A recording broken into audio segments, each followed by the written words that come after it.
पावन बेला गणतंत्र दिवस के 66वीं वर्षगांठ पर मैं आप सभी को हृदय से बहुत बहुत शुभकामनाएं देता हूँ।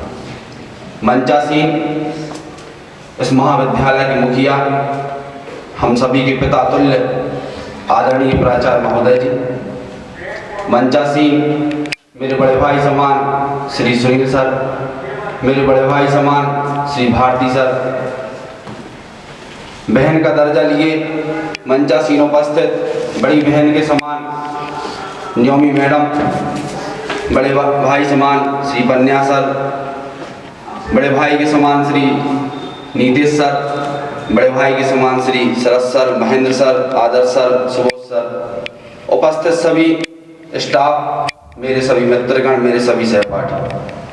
क्योंकि आप सभी यह सोच रहे होंगे कि आज नई शब्दावली वरुण सोनी क्यों बोल रहा है, उसका कारण ये है कि महाविद्यालय से निकलने के बाद मेरा दर्जा एक्स स्टूडेंट का हो जाता है और मैं यहाँ से कई सारे संबंधों को लेके गया। सभी यह जानते हैं कि कौन पिता तुल्य है, कौन बड़े भाई के समान है। इन सभी संबंधों को मैं हृदय में धारण करता हूँ। अब बात आती है गणतंत्र दिवस की। आज बाकी बहुत खुशी का मौका है कि हमारा देश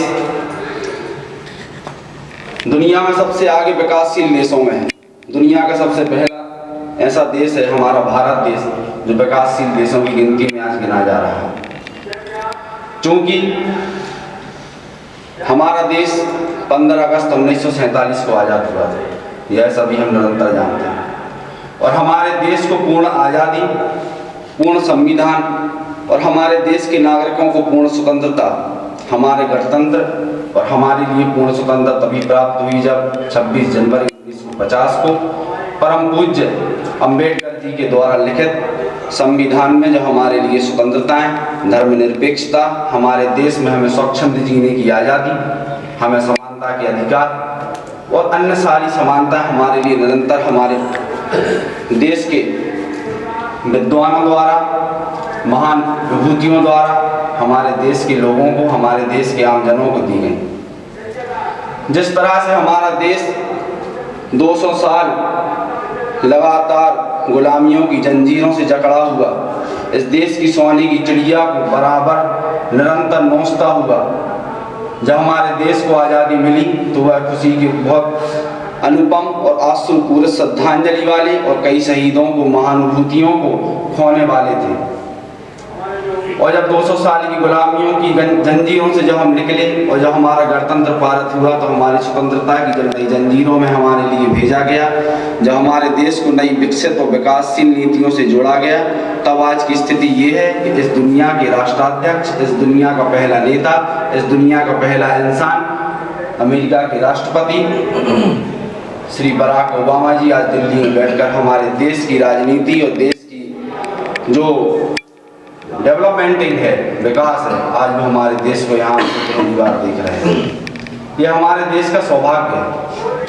आज हमारा देश विज्ञान के क्षेत्र में, शिक्षा के क्षेत्र में, रसायन के क्षेत्र में, हर चीज़ के क्षेत्र में आगे बढ़ चुका है। ऐसा कोई भी क्षेत्र नहीं है जिसमें हम ये कह सकें कि हमारा देश किसी क्षेत्र में पीछे है। लेकिन हमारा देश एक चीज़ में ज़रूर पीछे रह गया, वो है युवाओं को जगाने के क्षेत्र में। कहीं ना कहीं हमारे देश का युवा लगातार निरंतर सो रहा है। हमारी देश की युवाओं की एक विडंबना बन गई है। हम दूसरों के दुखी में तो दुखी बहुत जल्दी हो जाते हैं। या किसी देश में, अभी जैसे सम्मानीय प्राचार्य जी बता रहे थे, कुछ दिन पहले एक बहुत ही निर्मम घटना हमारे पड़ोसी देश पाकिस्तान में हुई थी। बच्चे हमारे घर के हों या बच्चे बाहर के हों, चोट लगती है, दुख तो होता है।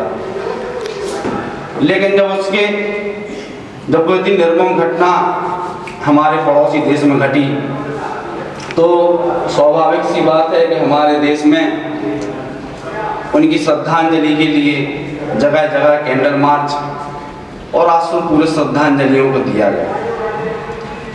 उसी के जस्ट 20 दिन बाद हमारे ही देश में, हमारे ही प्रदेश में, झाबुआ जिले में नक्सलियों ने 150 घरों को बर्बाद कर दिया। उन 150 परिवारों में करीब 350 संख्या थी। लेकिन हमारे देश की युवाओं की विडंबना यह है कि वो इस झाबुआ जिले की घटना को भूलकर पाकिस्तान के लिए कैंडल मार्च लेकर घूमते रहे। मैं किसी देश की बुराई नहीं कर रहा हूँ, मैं बात बता रहा हूँ अपने देश के युवाओं को। क्यों? क्योंकि हम अपनी समझदारी को भूल गए। मुझे 4 पंक्तियाँ अच्छे से याद हैं कि समझदार बनने में नहीं है, जवाबदार बनने में है। हम समझदार तो बन गए, लेकिन हमारे देश के प्रति जो हमारी जवाबदारियां हैं हम उनको निरंतर भूलते चले गए। क्योंकि युवाओं के लिए एक चीज़ मिल गई, मोबाइल मिल गया, फेसबुक मिल गई, व्हाट्सएप मिल गया, और निरंतर एक सक्रियता का एक जरिया मिल गया कि हम कहीं ना कहीं से इन चीज़ों में एक्टिविटीज़ रहती, या कोई एक फ़ोटो खिंचवा के उसमें हमारी एक्टिविटीज़ हो जाएगी। मैं इन चीज़ों को नकारता हूँ, क्योंकि हम इन चीज़ों के जरिए अपने आप को समझदार तो साबित कर देते हैं, लेकिन जो हमारे अंदर जवाबदारी का भाव है, जो हमारे अंदर हमारे देश के प्रति निष्ठा का भाव है, जो हमारे देश के प्रति सम्मान का भाव है, जो हमारे अंदर अपने देश के लिए एक दर्द का भाव है, वो हम भूल जाते हैं। आज भी हमारे देश में भूखे हैं, आज भी हमारे देश में गरीबी है, आज भी हमारे देश में कहीं ना कहीं शिक्षा का अभाव है, आज भी हमारे देश में कई सारे गांव ऐसे जहां भी आज भी स्वतंत्रता प्राप्ति के बाद अंधेरा है, वहाँ लाइट नहीं है। क्यों? क्योंकि हमारे युवा सो रहे हैं। हम मानते हैं कि हर जगह प्रशासन नहीं जा सकता, हम मानते हैं कि हर जगह प्रधानमंत्री मोदी जी नहीं जा सकते, हम मानते हैं कि हर जगह विधायक MLA और MP वाले नहीं जा सकते, लेकिन हमारा सोना हमारे देश के लिए कहीं ना कहीं दुर्भाग्य की बात है।